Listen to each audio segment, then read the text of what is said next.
study, and play come together on a Windows 11 PC. And for a limited time, college students get the best of both worlds. Get the Unreal College Deal. Everything you need to study and play with select Windows 11 PCs. Eligible students get a year of Microsoft 365 Premium and a year of Xbox Game Pass Ultimate with a custom color Xbox wireless controller. Learn more at windows.com/student offer. While supplies last. Ends June 30th. Terms at aka.ms/collegepc.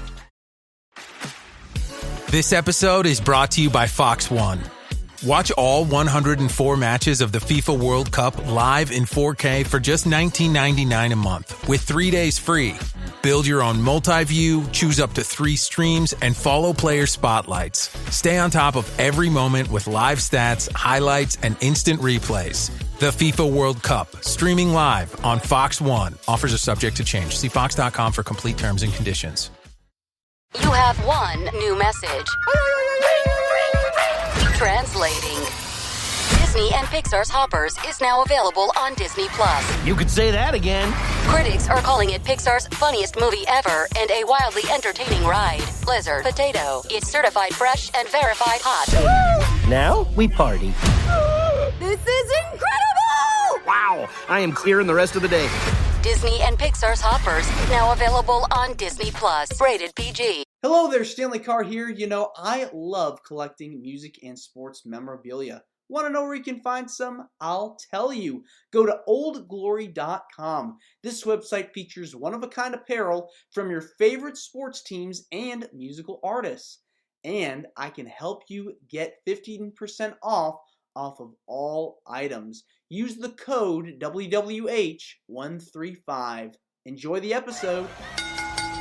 Welcome to Wrestling with Heart, a podcast looking at pro wrestlers giving back to their community. Join me, Stanley Carr, as I interview wrestling's hottest names who use their platforms as entertainers to raise awareness and do community service.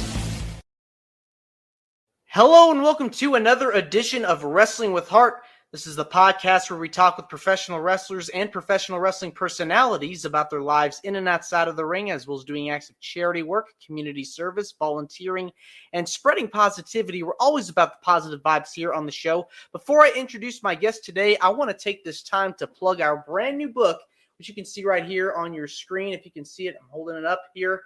Champions for a Cause, Volume 1. This is a brand new book, which was released and is a collection of interviews with some of your favorite wrestling personalities that we've had on the show. I'm talking about people like Mark Marrow, Jake the Snake Roberts, Tito Santana, Buff Bagwell, and so many others. You can get your copy now on Amazon for $15, and it is available in paperback. Joining me here is from Maple Leaf Pro Wrestling, currently with Maple Leaf Pro Wrestling. He has had stints in the WWE, TNA, and I am very pleased to welcome him to the show, Ravenous Rohan Raja. Welcome to Wrestling with Heart. Thanks for having me. Great intro. It's my pleasure. So, you were born in England, grew up in Australia. Talk to me about your childhood and upbringing. So, man, I've been literally all over the globe, as we'll get into. But so I was born in Crawley, West Sussex, England. It's like a small town, maybe about like an hour out of London. And me and my family lived there for about, I think it was about 7 years-ish. So I wasn't there too long.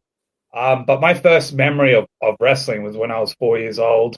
My granddad, my dad, my brother, even my mum and sister were all like diehard fans, especially my dad and my brother.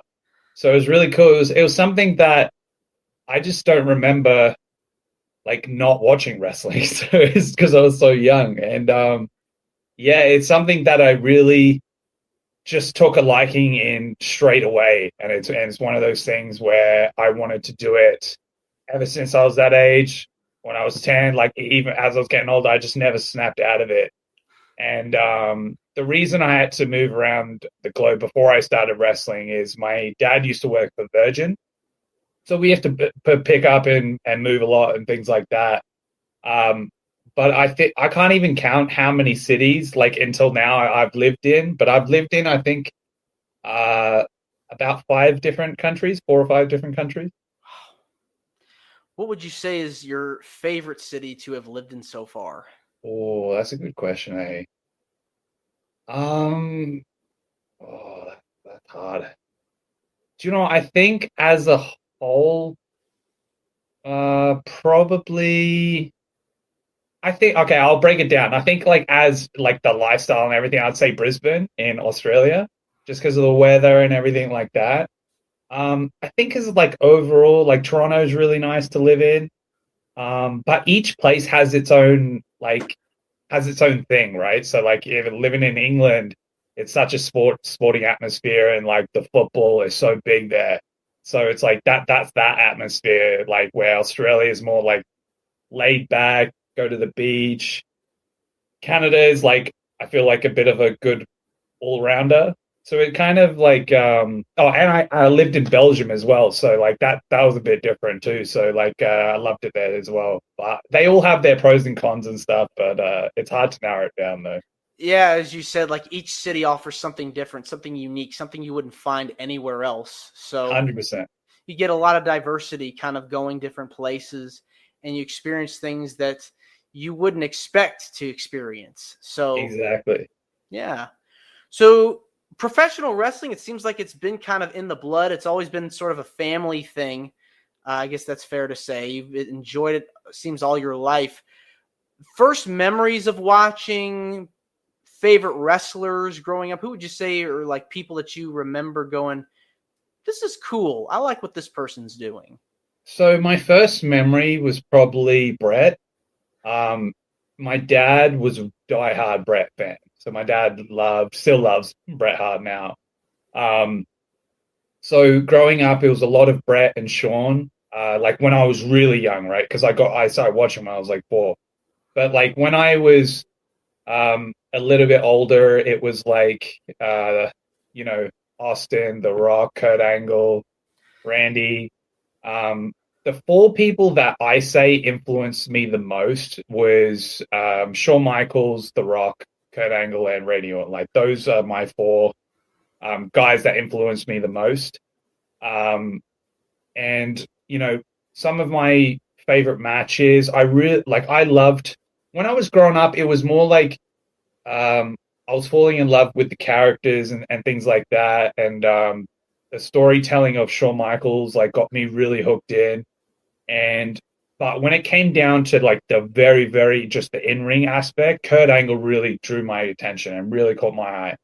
And I love watching Kurt Angle matches all day. Like when I'm doing like tape study, like I'll go back and watch multiple of his matches. But he's just someone that just really inspired me with how he moved in the ring, with the magic he created.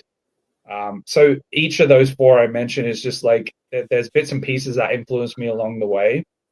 And I think that's the really cool thing with wrestling, because other people have the different, even if you started watching at the same time as me, they might have different wrestlers that influenced them certain ways.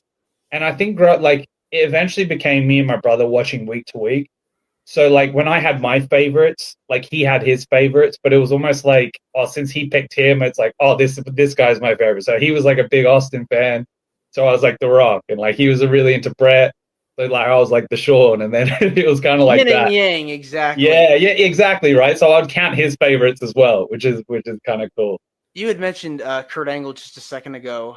I feel like it kind of gets overlooked and understated how well he sort of picked up the art of wrestling, professional wrestling, within a span of months. And you look back at his rookie year, you could kind of like, it's like a tie with Brock Lesnar for how well they picked it up and how much they succeeded in a span of time. Because if you go back and watch some of those early matches, those matches like Angle had with The Undertaker or The Rock or Triple H during this period of time, there were some good ones. They're really good ones. And then eventually, and it evolved later with his later stuff too, that you would see. It's funny how you'd mentioned Shawn and Kurt as your favorite wrestlers. Did you ever watch their match at Mania 21? Yeah, multiple times. I feel like that's one of those matches. I feel like that just doesn't get enough credit or praise for how well it was put together and how well it was done.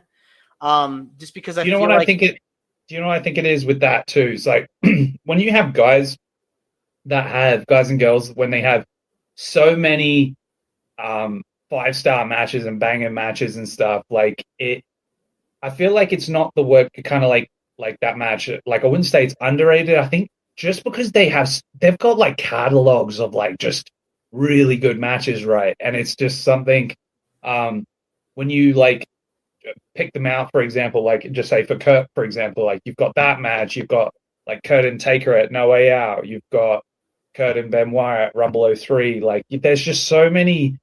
They've just built, like, it's like one of those things where certain wrestlers will have like a few good, like really like good matches where it's just like their highlights. But when you have like a catalog, that's like, man, you're on a different level when you have like an encyclopedia of your greatest matches. That whole attitude, ruthless aggression, I feel like just encapsulated so many great matches and so many great talents in there, because you had Austin, you had The Rock, you had Triple H, you had Undertaker, you had Kurt Angle, you had Jericho, you had Eddie, and the list goes on with so many legends in there stacked. I mean, I feel like that was just such an amazing time to watch wrestling, because you had all these people around. There's so many thousands of matches that you could watch. And I feel like as fans, we were spoiled. Yeah.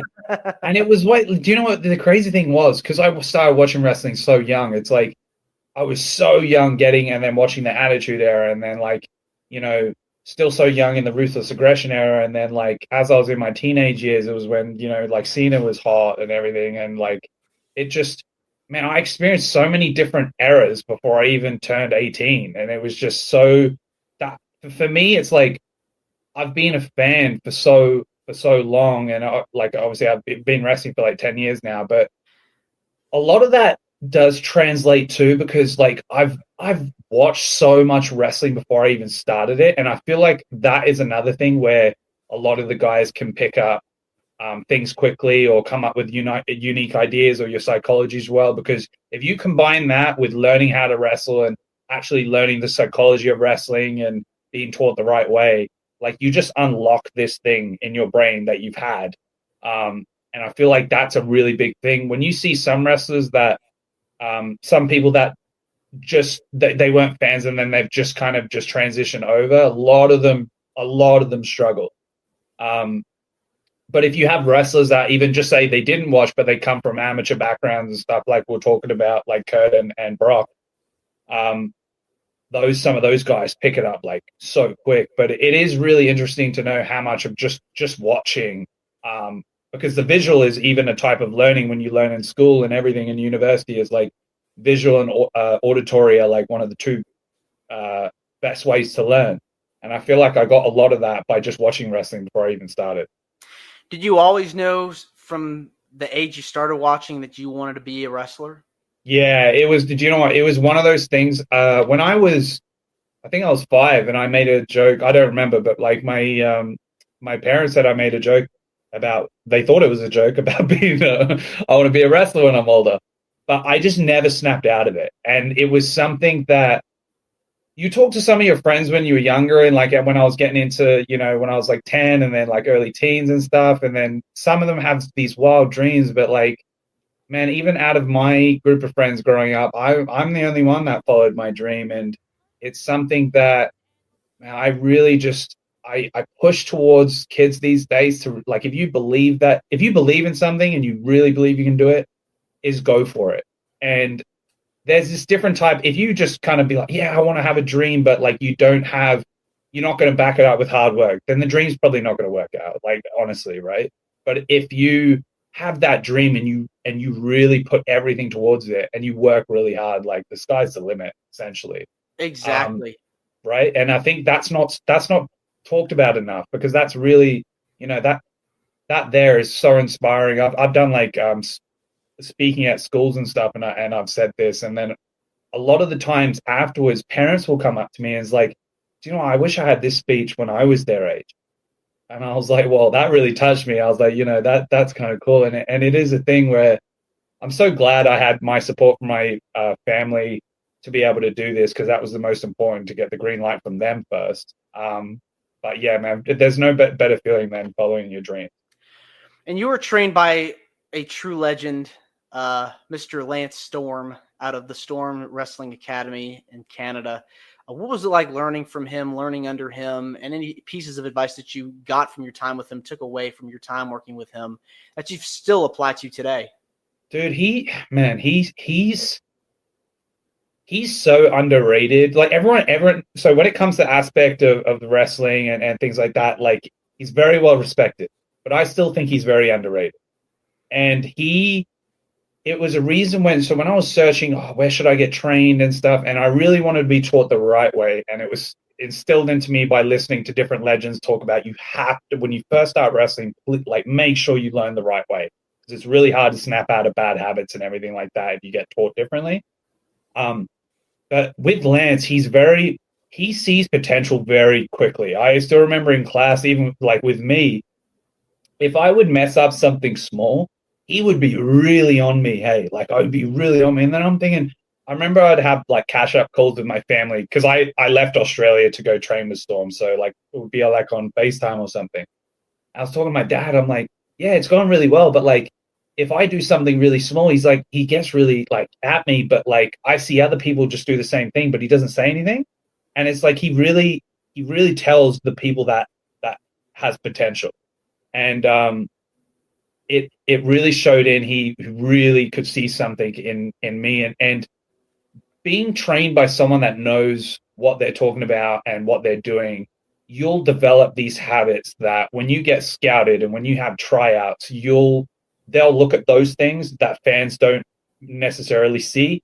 And those are the things that are so important. And like, certain things, if I do something, like if I grab someone a certain way, or if I sell a certain way, or react to a moment a certain way, I'll have like mid-match, I'll have like a glimpse, like sometimes like a split second of like being at Storm, saying, oh, make sure it's like that, make sure it's like this. It's like those things stick to me.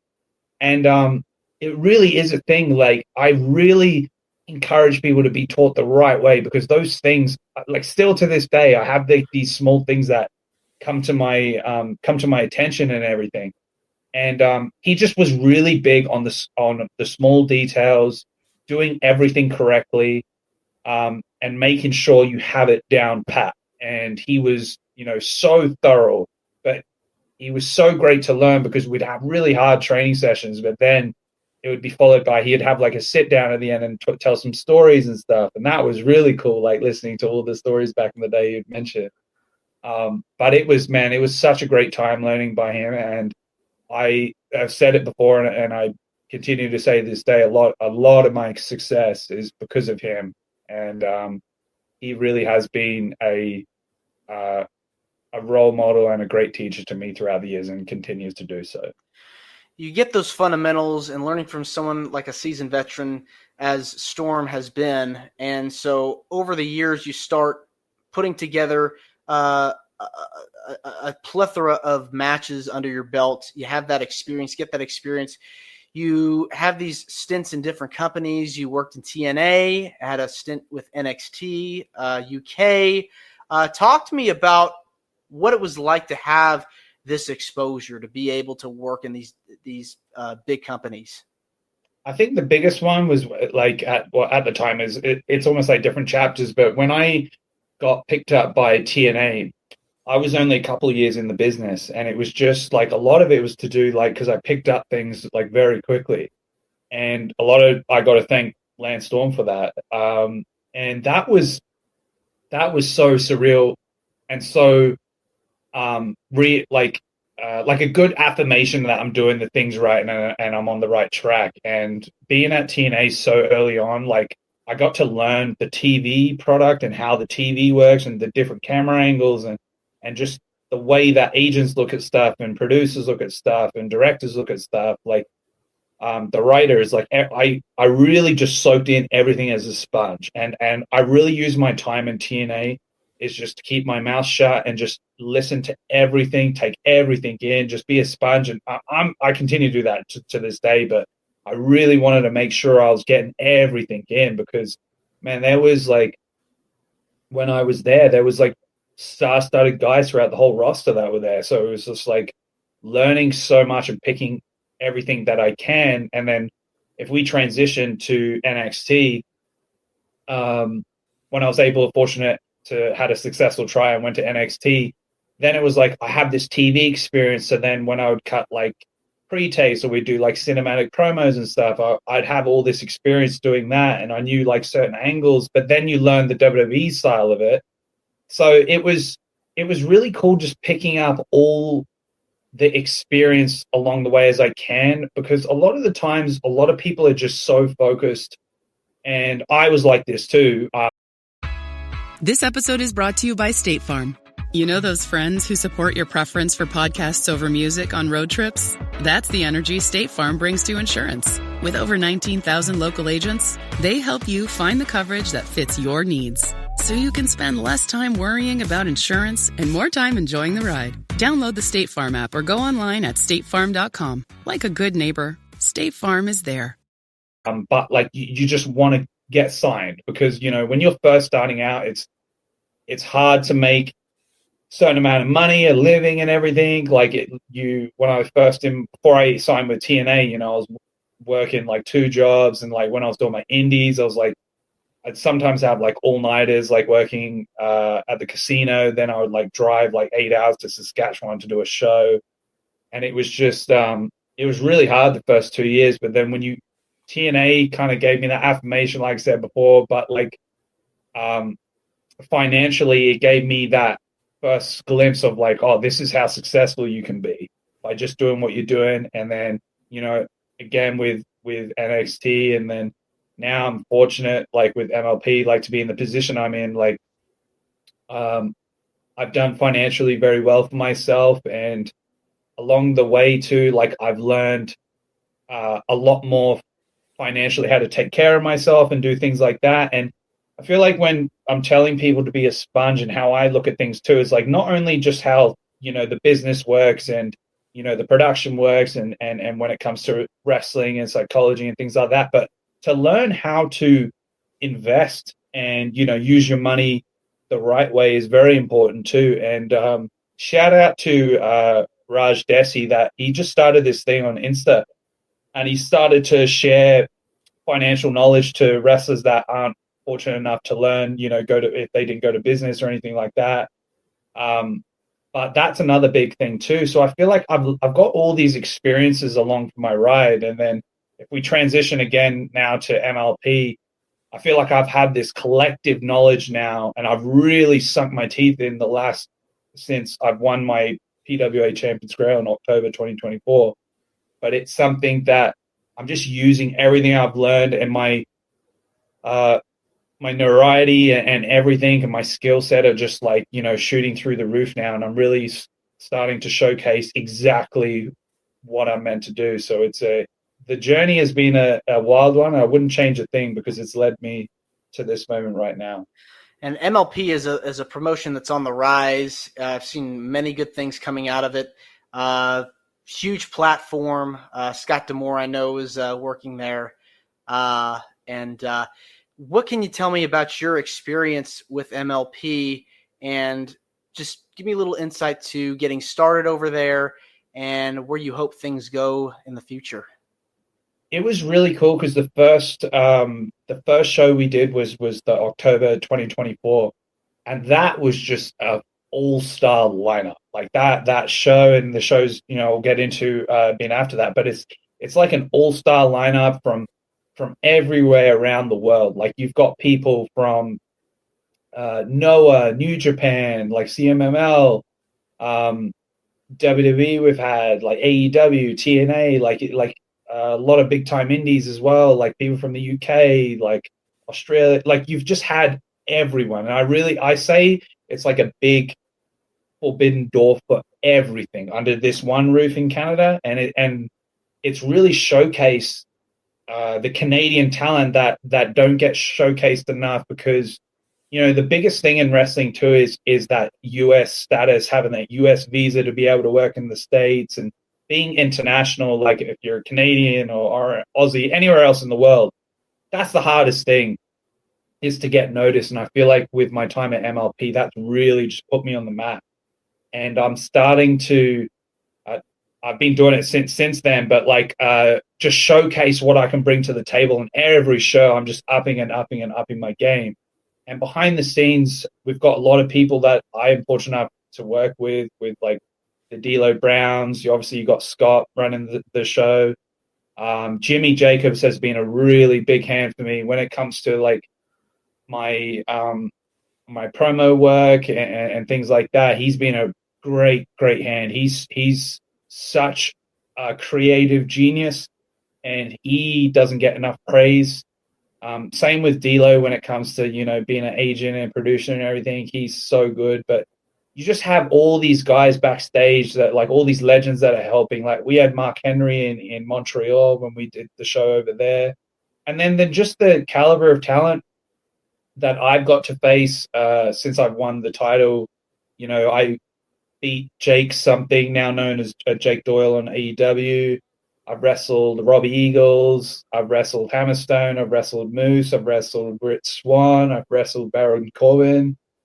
I've wrestled Rhino, Fred Rosser, Tommy Billington, like a lot of these up-and-comings and Canadians, some Canadian veterans. Like, I've defended the title in India, Qatar, Canada, took it to Australia. Like, I've just been fortunate enough to work with all these different talents in all these different countries and stuff, and repping MLP as a brand. And it's one of those things too, where when I wrestle like these guys, they're coming back to me and be like, man, you're legit. And it's getting that affirmation again, is like, what I've believed in myself from day one and believed in my potential I'm getting, like everyone else is now seeing and everything. And I hold myself to a very high regard, and I hold myself to a future main event player.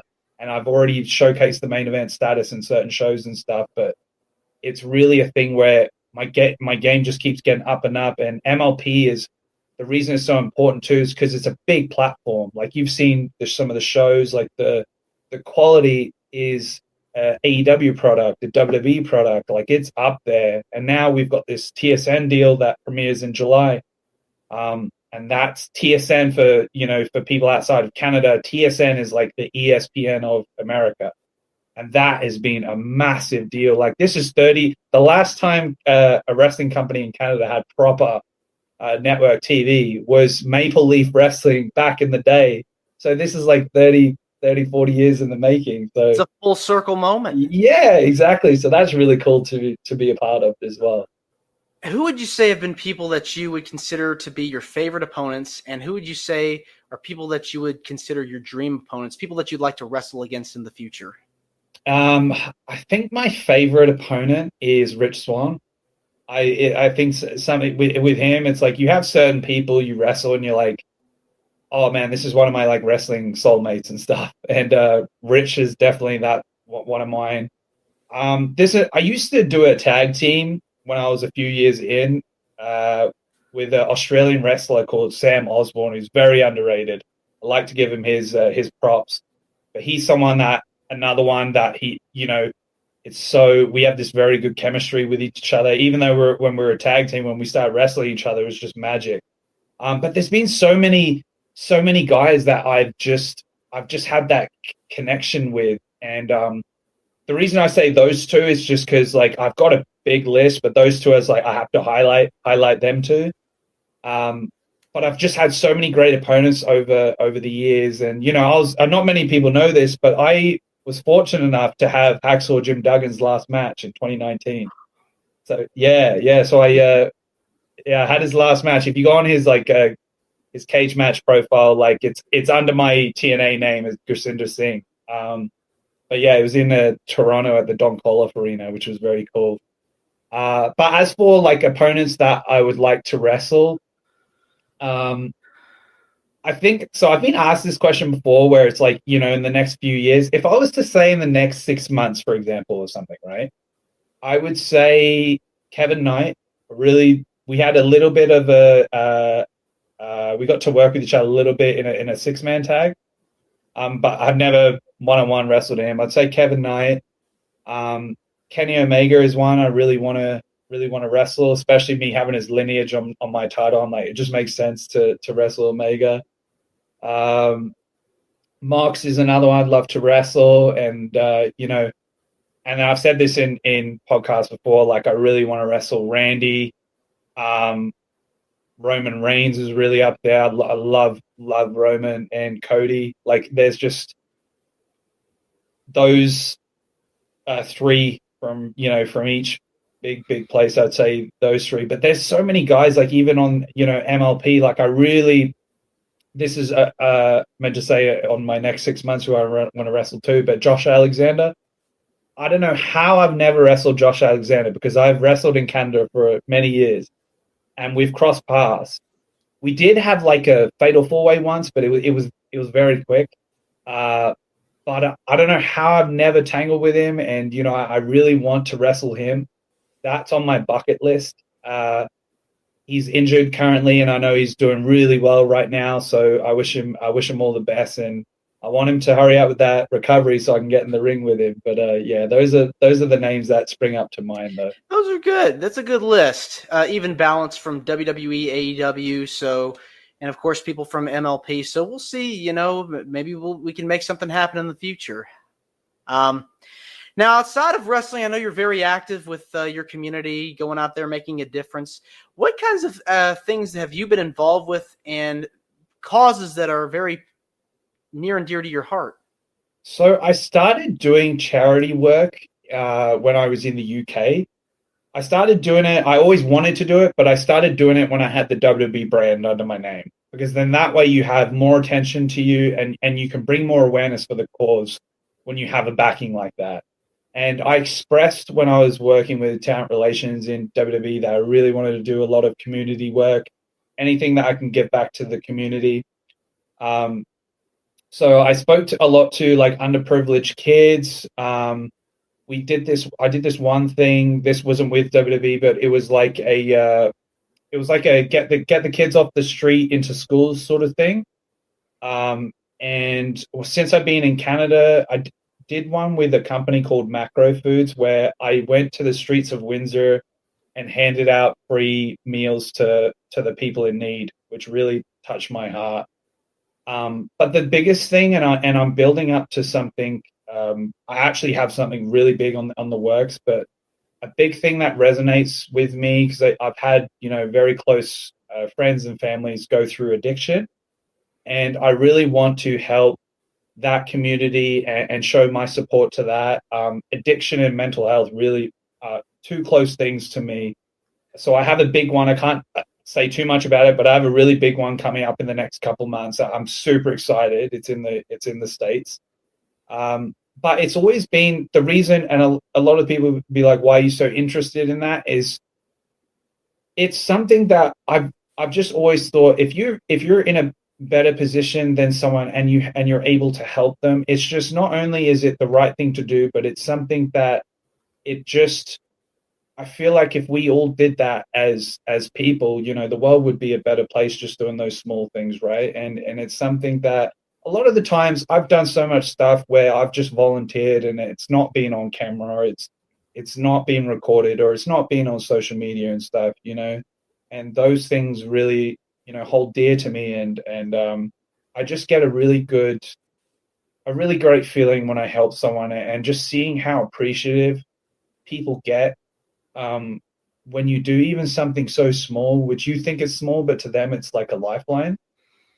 Those are things that really hold dear to me, but it is something that I'll continue to do so. And one of my big goals is, like, the more notoriety I get, the more bigger ones I want to do, and that's the way I want to help change the world.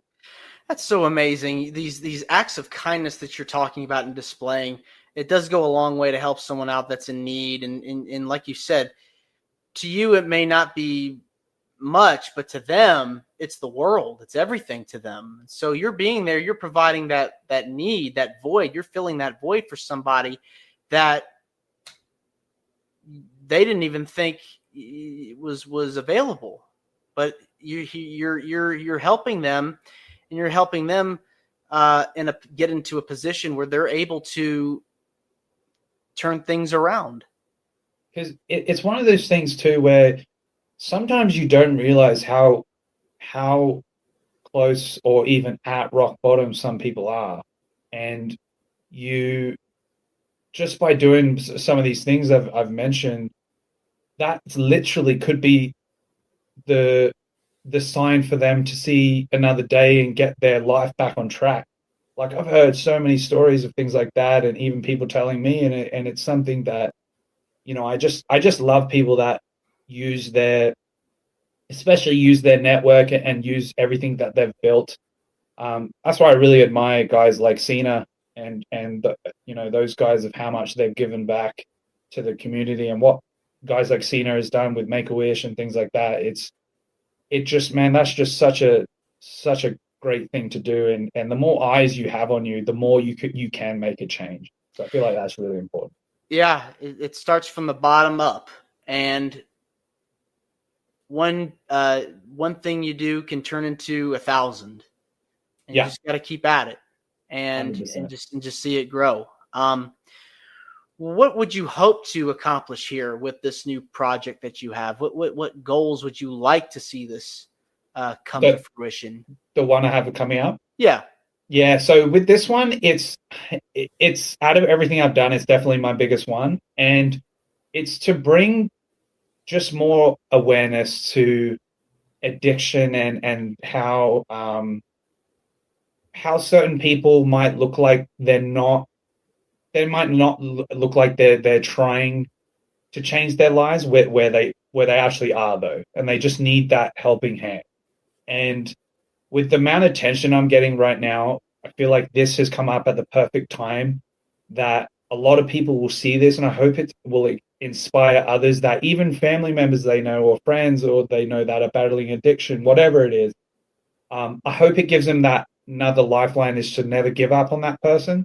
And, you know, sometimes everyone has the different, the different routes, and they might not be ready to, to accept the change then and there. But if you stay with it, you know, it can really make a difference. And that's the biggest thing I hope to accomplish, is not only is it going to help everyone at this center I'm going to, it's just, I hope it inspires everyone else that watches it and sees it, that, you know, by doing this can change multiple lives. And it can just be, I look at it, it can just be a dominoes effect.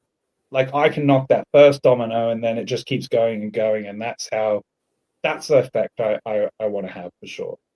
Yeah. And you're trying to make it so that less people fall into that trap. And you want to make sure that people that are going through addiction issues can be able to get resources to stay clean and get clean. Yeah, 100%. Rohan, this has been wonderful getting the chance to speak with you. It means a lot to me and to my listeners and viewers that are watching this on YouTube.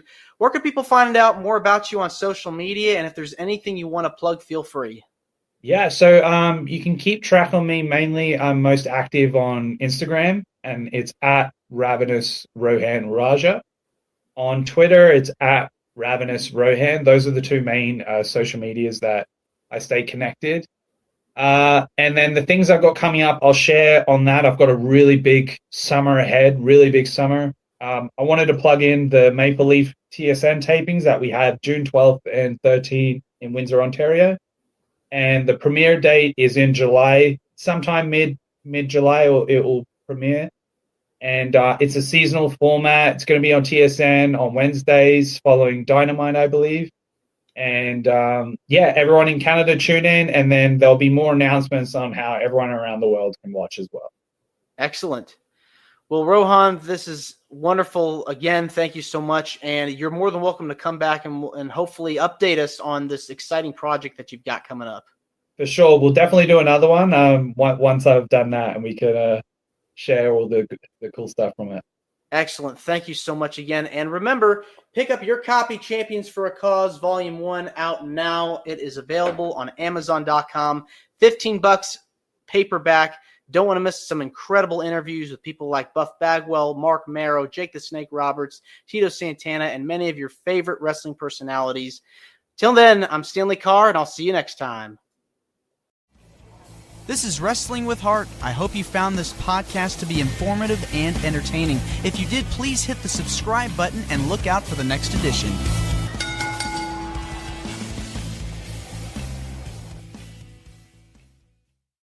Spotify, it's Jay Shetty. Are you one of those media strategy people? Scrolling through spreadsheets, searching for an audience that pays twice as much attention to your ads than they do on social?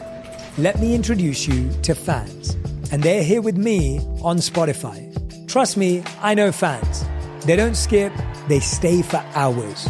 They don't move on, they manifest. They're not a demographic group, they're fans. Spotify advertising. You're among fans.